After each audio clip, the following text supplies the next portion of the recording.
Obrigada, pessoal. Bom dia, obrigada pela presença de todos aqui. Estou retornando aqui esse palco após um ano, né? Que a gente fez o último Travel Connect. Eu vou me apresentar formalmente, mas antes eu queria pedir para passar aí um vídeo que eu acho que a maioria daqui já deve ter assistido, mas não custa relembrar. Het is 1 september en de scholen openen weer hun deuren. En nu de Vlaamse overheid niet meer aanbeveelt om te telewerken, gaan ook veel volwassenen voor de eerste keer terug naar kantoor. Ik wil niet. Allee, je gaat alle vriendjes terugzien. Luc, Rita, Mark.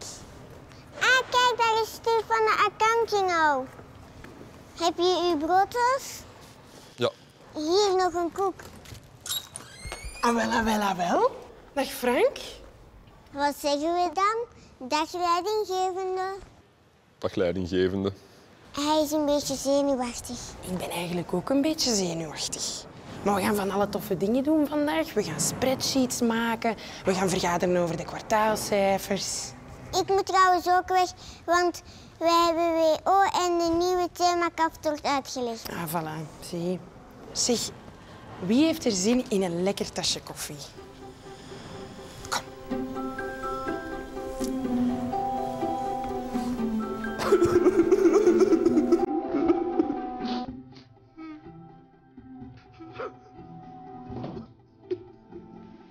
Hey, die komt straks wel terug.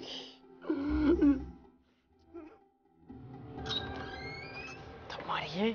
Tot morgen. Tot morgen. En hoe was het? Superleuk. Kijk, ik heb het vergaderrapport mogen uittypen. Amai, heb jij dat gemaakt? Ja. Steve heeft wel een ongelukje gehad. Kijk. En dat je zo flink bent geweest, gaan we vanavond spaghetti eten en gaan we naar de afspraak kijken. Yes! En wie zijn de gasten? Mia Doornaar. Ah, weer al. Loop, loop, loop. Muito bom, né, gente? Bom, falando um pouquinho, né, prazer, eu sou a Luana, a Deia aí me apresentou, mas eu queria falar um pouquinho da Luana em si, né? Eu tenho 39 anos, sou geminiana, nordestina, quem me conhece, né, sabe que eu tenho bastante orgulho de falar sobre isso. E uma característica pessoal, que eu não sei se alguns de vocês conhecem, é uma falsa modéstia, né? Eu sou uma masterchef, eu cozinho, adoro uma cozinha, adoro fazer pratos, especialmente pratos baianos, né, que é a minha especialidade. E aí eu trouxe algumas fotinhas aí da minha família, né, que é a minha grande inspiração aqui, o que faz, né, acordar todo dia e fazer o melhor aí dentro do nosso trabalho, né? Vocês gostaram do vídeo? Sim? Muito bom, né? Quem viu o vídeo aqui pela primeira vez? Nossa, bastante gente. Esse vídeo viralizou um tempo atrás, né, quando as empresas começaram a retomar aí as atividades presenciais, né? E ele faz aí uma analogia entre o primeiro dia de aula, né, das crianças, com esse retorno ao escritório. Tem pai ou mãe aqui presente? Sim? Quem pode trazer aí, em uma palavra, sentimentos que vocês acham aí que os seus filhos no primeiro dia de aula sentiram? Medo, houve medo, insegurança, que mais? Ansiedade. Foram alegres? Empolgação, né? Então, quem é pai ou mãe, né, já passou aí um pouco por essa experiência de levar aí o filho, né, no primeiro dia de aula e se deparar aí com essa enxurrada de sentimentos, né, que eles têm ali. E o vídeo ele retrata um pouquinho isso. É claro que ele faz uma sátira aí a esse retorno. A gente poderia dizer birra ali também, né? Um pouco de birra. Legal. E, de repente, né, nós estávamos nas nossas casas, né, trabalhando aí em home office e, né, as coisas mudaram novamente. A gente é convocado aí, chamado a retornar aos escritórios. E, obviamente, nossos empregadores, eles foram bem mais empáticos conosco. Pode voltar um slide, por favor? Eles foram bem mais empáticos conosco, né? Não sei se tem alguém da Amazon ou da Tesla ou do Zoom aqui, mas essas foram frases, né, que saíram aí na imprensa como falas desses CEOs aí das empresas, né? Então, Elon Musk exige aí o retorno presencial dos funcionários da Tesla. Funcionários da Amazon devem voltar ou não ao presencial, ou terão os dias contados, né? Isso saiu aí na imprensa. E o CEO da Zoom falando para os funcionários pararem de usar o Zoom e retornarem aí aos escritórios, né? E quando eu trouxe esse tema aqui, eu busquei estudar bastante sobre ele e vi casos aí de muitas empresas, né, que hoje estão atuando. Aliás, elas nunca foram para o trabalho remoto, né, elas continuaram atuando 100% presencial. Outras empresas, elas começaram a atuar no trabalho remoto durante a pandemia. E outras empresas, né, que estiveram durante a pandemia no trabalho remoto, voltando, então, né, fazendo esse chamamento para o colaborador voltar aí, né, ao escritório, né? Pode passar, por favor. Então, esse retorno ao presencial, nessa busca que eu fiz, e eu achei bem interessante essa frase, ele surge como uma solução para estabelecer limites claros e promover uma divisão saudável entre duas realidades, trabalho e vida pessoal. Porque, de um lado, a gente viu uma balança acontecendo ali. De um lado, muitas vezes, os empregadores, com a sua preocupação em relação... preocupação legítima, desculpem, com a questão de transmissão da cultura, produtividade. E, do outro lado, os colaboradores, que estiveram aí durante um período trabalhando de forma remota e conciliando aí as suas atividades profissionais com as suas atividades pessoais. E aí, pessoal, o que eu trago aqui é que, para essa relação ela se tornar cada vez mais fluida, é necessário um equilíbrio. Um equilíbrio aí das necessidades profissionais com as necessidades pessoais. E isso, cada um de nós conseguiu, durante a pandemia, aí, fazer uma análise e estabelecer novas rotinas. E aí, trazendo um pouco do que acontece, quando a gente consegue estabelecer um equilíbrio entre a atividade profissional e atividades pessoais, a gente tem um cenário de realização. Sim ou não? Sim? Todo mundo aqui comigo? Quando a gente não tem equilíbrio nessas duas questões, nem profissional, não atende às necessidades profissionais, nem a pessoal, a gente entra num sofrimento. Sim? Legal. E aí, o que eu quero trazer aqui, para a gente prestar atenção um pouco, quando a gente tem situações aí onde eu atendo ali as necessidades profissionais, eu foco bastante nas necessidades profissionais, só que eu acabo não conseguindo conciliar com as necessidades pessoais. E aí, o que acontece? Muitas vezes ali eu não consigo fazer um manejo adequado do estresse, não consigo fazer uma atividade física. E o que acontece nessa situação?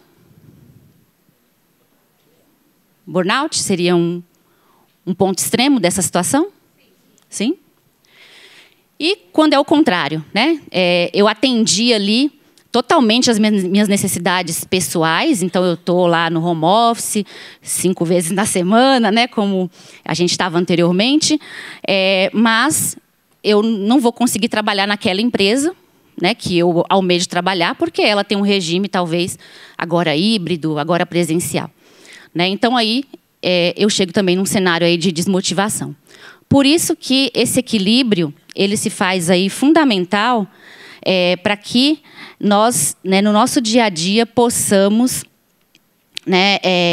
estar aí dentro dessa jornada nossa de trabalho, equilibrando esses pontos. Pode passar.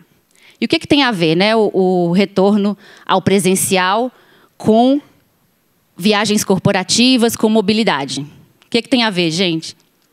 Tudo, com o retorno ao trabalho, com as pessoas saindo de casa para trabalhar, que as viagens foram retomadas. Então, seja ele no modelo híbrido, ou seja no modelo presencial full, com esse retorno ao trabalho, com o nosso colega emocionado lá do vídeo, ele retornando ali ao trabalho depois de um tempo, que as viagens corporativas elas começam a acontecer, os deslocamentos começam a acontecer. E aí o que nós vemos é um boom né? Um boom nas viagens corporativas. Gestor de viagens aqui? Na empresa de vocês também começou a aquecer bastante? Viagens corporativas é o que a gente vê nos meios, né, de viagens, aí nos periódicos de viagem, né, sempre a gente está vendo ali que as viagens corporativas elas aumentaram bastante agora em 2023. E aí tem uma informação super importante aqui que vem lá do GBTA, foi a Ana ali, a Joyce que trouxeram. E os gastos globais com viagens corporativas eles vão ultrapassar 2019, essa é uma projeção, né? Em 2024. Olha que interessante. Né? Então, acho que muitos de nós aqui, quando começou a pandemia, fazia lá curvas de projeção. Né? Não sei se pediram isso para vocês. Lá no Itaú, a gente fez diversas curvas de projeção de quando que viagens corporativas iria atingir os patamares. Até hoje, nos gráficos que a gente leva lá para uma visão executiva, a gente coloca o pré-pandemia. Não sei se vocês colocam isso. Então, sempre é pré-pandemia, quanto que era, né, quais eram os volumes. E aí, até hoje, a gente ainda faz esse gráfico. Né? Pode passar mais um. E aí a gente observa que, diferente ali de 2019, nós começamos a ter novos motivos de viagens.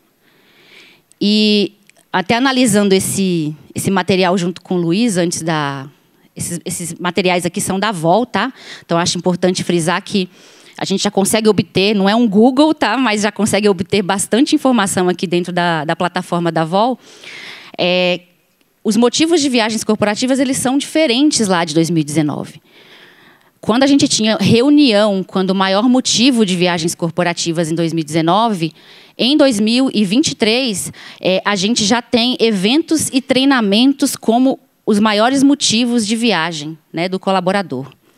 E o porquê que isso se dá? Né?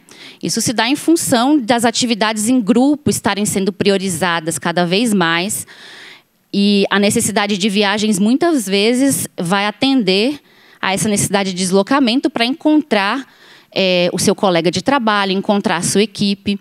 Lá no banco, a gente fala muito de o encontro com propósito. Né? Quando a equipe vai para o escritório, deve-se haver um propósito para ela estar ali. E aqui, trazendo um pouco de eventos, né? Eventos, 39% de aumento em relação ao ano anterior, convenções, confraternizações, encontro de líderes, off-sites, e treinamentos, né? Treinamentos de cultura, de procedimentos, a questão do portfólio, né? Treinamento do portfólio, integração entre as equipes, treinamentos de liderança.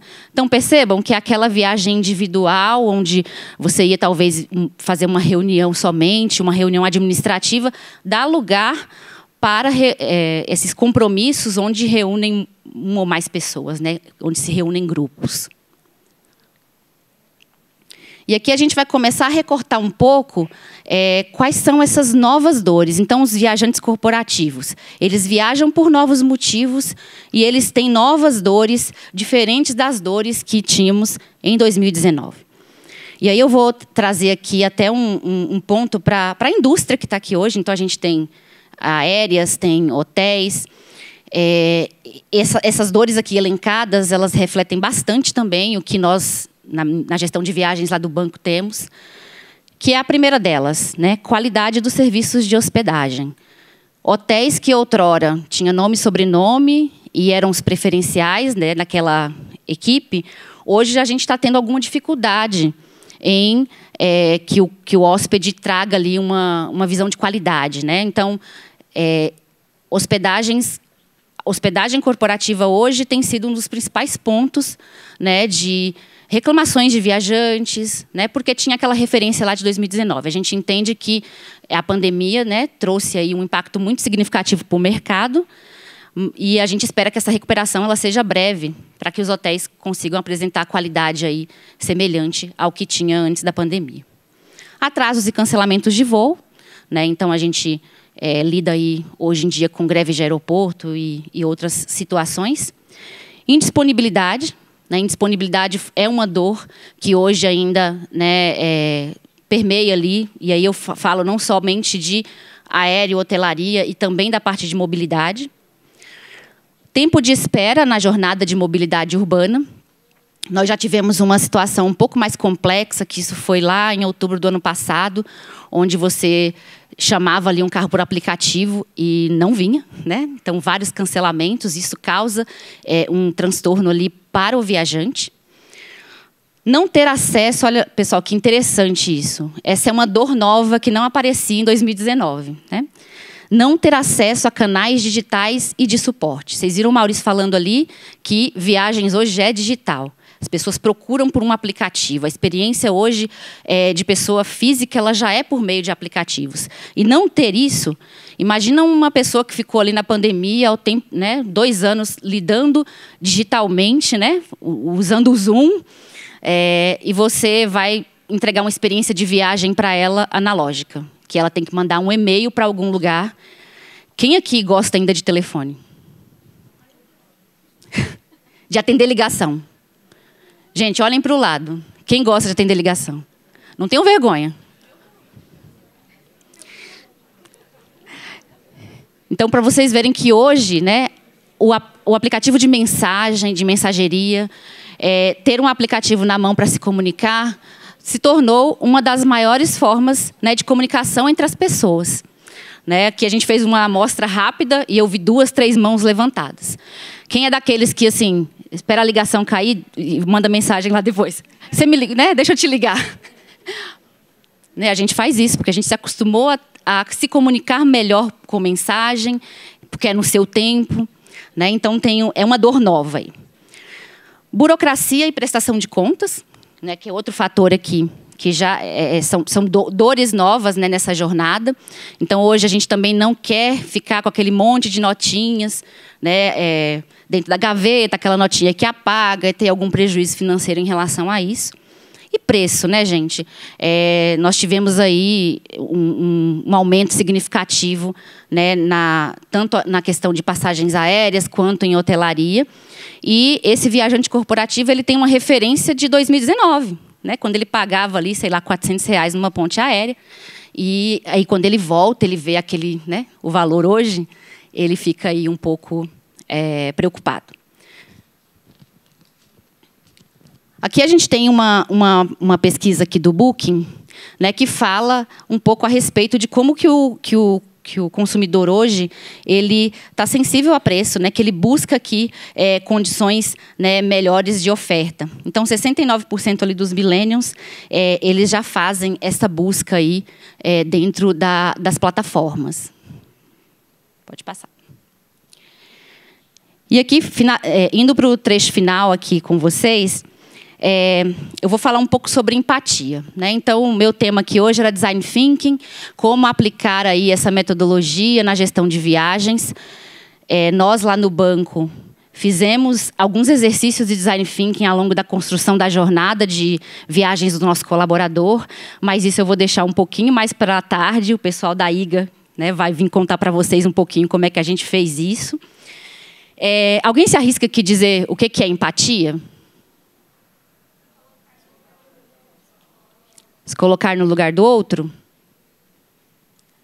É uma boa definição. Acho que vários lugares, né, que eu procurei a falar sobre empatia tinha essa definição, é se colocar temporariamente ali no lugar do outro, né, para analisar o ponto de vista desta outra pessoa. O psicólogo Jamil Zaki, da Universidade de Stanford, eu quis trazer na íntegra essa definição, que ele enxerga a empatia como uma espécie de supercola psicológica, que conecta pessoas e estimula cooperação e gentileza. A falta de empatia, portanto, dificulta o convívio social e faz com que os indivíduos permaneçam centrados em si mesmos. E, Luana, que você está falando de empatia agora, e o que isso tem a ver aqui com o exercício, com o Design Thinking? Empatia é uma das etapas do processo de Design Thinking. É quando a gente consegue se colocar no lugar do outro, do consumidor, no nosso caso aqui do viajante corporativo, e sentir quais são as dores dele. E, com isso, propor soluções para endereçar essas dores. Aqui, esse mesmo autor, né, esse mesmo psicólogo, ele traz aqui algumas dicas de como a gente pode exercitar empatia. Né? Então, uma primeira delas é demonstre interesse pelas pessoas. Eu vou puxar vocês aqui de novo comigo. Né? Eu sei que o celular compete com a gente, né, no dia a dia. Mas vamos estar todo mundo aqui comigo. Né? Demonstrar aí o interesse pelo que o outro está trazendo, pelo que o outro está falando. Então, essa é uma forma, né, de exercitar a empatia. Um outro ponto que ele traz é consumir filmes, séries e livros diversificados. E você prestar atenção ali nos conteúdos e nas reações das outras pessoas. Você consegue aí estar praticando empatia, né, e se colocando ali no lugar desses personagens. Evite julgamentos precipitados. Né? Então, nossa, não me deu bom dia, nossa, mas é chata ela, né? Não, chegou aqui, não me cumprimentou. Mas talvez, né, a Luana chegou aqui nervosa porque ia falar e vai lá e, né, não conseguiu falar com todo mundo. Né? Então, a gente evitar então, esses julgamentos precipitados. Uma coisa bem interessante, né, que eu trouxe aqui como pesquisa é jogue jogos com seus amigos e parentes. Né? Então, é uma pesquisa do campo da neurociência, indica que durante competições nossos cérebros fazem um esforço para entender o outro. Então, esse também é um exercício de empatia. E humanize, por fim, ali, humanize o sofrimento. Então, não vou nem ir para um cenário aqui, a gente está no meio de uma guerra, mas humanize o sofrimento, vamos entender o viajante corporativo. Alguém falou aqui hoje, academia podia ser um luxo. Vamos humanizar o sofrimento. Né? Para ele não é um luxo. Né? Ele vai ficar 30 dias ali dentro do hotel. Ele precisa se cuidar. Então, quando a gente humaniza esse sofrimento, entende o lugar do outro, a gente consegue atender melhor as necessidades dele. Pessoal, vou propor agora aqui uma dinâmica com vocês. Tá? Vamos ver se vai dar tempo. Primeiro, internamente, sem consultar o coleguinha, sem falar com o outro, vocês vão olhar para essa foto e vocês vão pensar qual a idade dessa pessoa, qual o gênero dessa pessoa e qual a profissão dessa pessoa. Olharam para ela? Beleza. Pode passar o próximo. De novo, vocês vão olhar para esse rapaz aqui, até bem apessoado. Idade dele, gênero, profissão. Fechou? Próximo slide. Vocês vão olhar agora para esse senhor distinto aqui, de terno e gravata. Tá? Vocês vão, então, imaginar qual a idade que ele tem, o gênero e a profissão. Não passem o próximo, tá? Pode voltar. Vamos voltar lá para mais um. Pessoal, que idade vocês acham que ela tem? 35? 44? 46? E o gênero, gente? Mulher?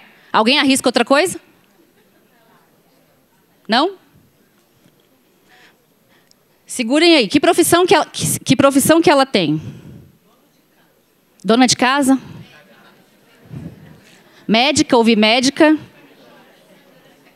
O que mais? Dentista. Mais um? Professora. Vamos para o próximo. Agroboy, a profissão. Produtor de rodeio. Qual a idade, gente? 20 e poucos?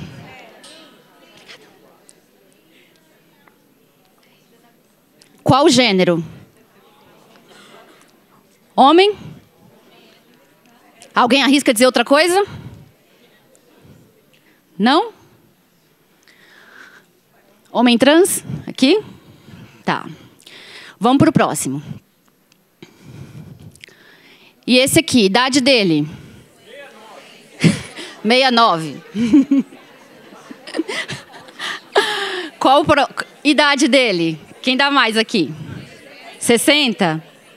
67? Qual o gênero? Homem? Alguém diz o contrário? Não? Profissão. Executivo. Gestor de viagens. Motorista de limusine. Bom, gente, legal. Obrigada. Salva de palmas para vocês por terem participado da dinâmica. Vocês trouxeram aí, então, as características das 3 pessoas que eu trouxe aqui para apresentar. E atribuíram a elas, né, uma idade, o gênero, profissão. Então, vocês pegaram lá a nossa personagem aqui, falaram que era professora, né, motorista de limusine, aqui o nosso engravatado, o agroboy, né, que é o segundo. E eles têm uma coisa que os une, tá? Os 3. E essa coisa que os une é...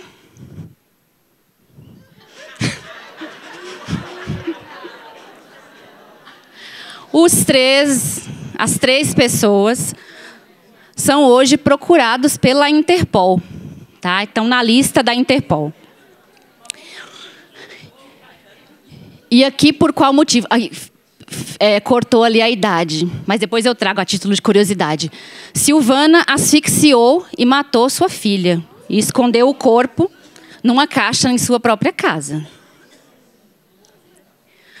Antônio Mota, que é chamado Motinha, outros Dom, é um mega traficante, né, de uma família super, que já está na 4ª geração, né, dentro do tráfico de drogas.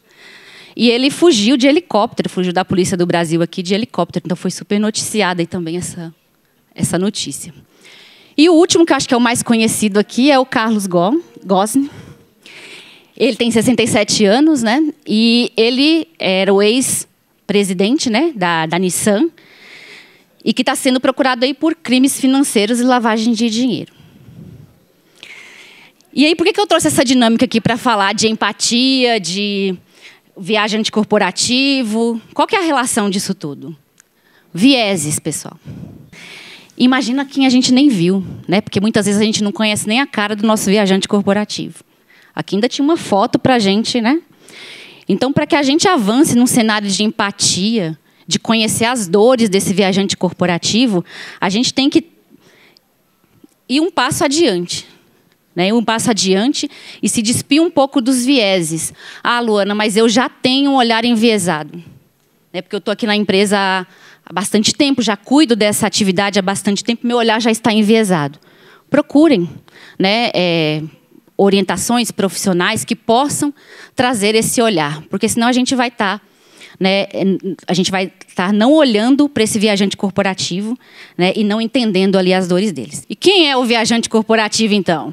O que são viajantes corporativos? Como vivem? Do que se alimentam? Né? Quem é esse ser? Então, quem é esse viajante corporativo? Né? Quem são? Né? Do que se alimentam? E aí, quando eu trago aqui para vocês, então, a metodologia do Design Thinking. Como eu falei anteriormente, lá no Itaú, nós fizemos esse exercício. Né? Quando nós estávamos ali num momento de reformulação da nossa jornada de viagens, né, do nosso programa de viagens, nós fizemos esse exercício para identificar quais eram as personas que a gente tinha que atender e qual era a solução que atenderia cada uma delas. Mas aqui o exercício como um todo, ele passa ali pelo processo de empatia, ideação, prototipação, teste, definição. Eu vou me focar aqui somente na parte da empatia, né, que é o nosso tema de hoje. Como é que a gente faz isso dentro das nossas empresas? Pode passar. E esse material que vai ficar para vocês, tá? Esse aqui é um mapa de empatia. Então, minha sugestão é que vocês possam se reunir dentro das empresas de vocês e façam essa análise, né? Façam esse estudo de quem é o viajante corporativo da tua empresa. O que ele, né? Quem é? O que ele faz? O que ele pensa e sente? Né? O viajante corporativo. Ele tem ali, ele é aquele cara que está vindo para o escritório, né, pela primeira vez depois de 2 anos. Se a gente fosse fazer uma analogia o emocionado lá do vídeo. Vocês me falaram vários sentimentos, né? Então, medo, ansiedade, O que o viajante corporativo da tua empresa, o que ele pensa, o que ele sente? Né? O que ele vê? O que ele vê, né? O que ele vê no mercado? Ele vê no mercado, de repente, experiências ali, pessoa física, que ele compara ali com a experiência dele no dia a dia? O que ele faz, né? O que ele faz no dia a dia dele? Ele é um gerente ali de uma agência bancária ou ele é um executivo? E o que ele ouve? Né? O que ele ouve dizer, né? Do fornecedor que o atende, né? Das possibilidades que ele tem. E aí listar, né? Dentro dessa análise, quais são as dores e quais são as necessidades. Eu gostaria de explorar muito mais esse tema aqui com vocês. É um exercício super bacana de se realizar. Como benchmark, né, nós encontramos 2 personas distintas no Itaú. Uma persona que é um viajante corporativo ultraconectado, que quer se autosservir e que quer utilizar ali uma plataforma, né, ele quer ser atendido pelo WhatsApp, pelo chat. E o outro viajante corporativo que não. Né, que ele é ainda low profile, ele quer ser atendido, que chegue na mesa dele talvez ali o bilhete emitido, o bilhete impresso, né? A gente encontrou essas 2 personas e a gente trata de maneiras diferentes essas 2 personas dentro do banco. Bom, pessoal, era isso que eu queria trazer para vocês. Aqui está o meu LinkedIn, vocês podem se conectar comigo. Fico à disposição aí para colaborar mais com vocês. Muito obrigada. Oh.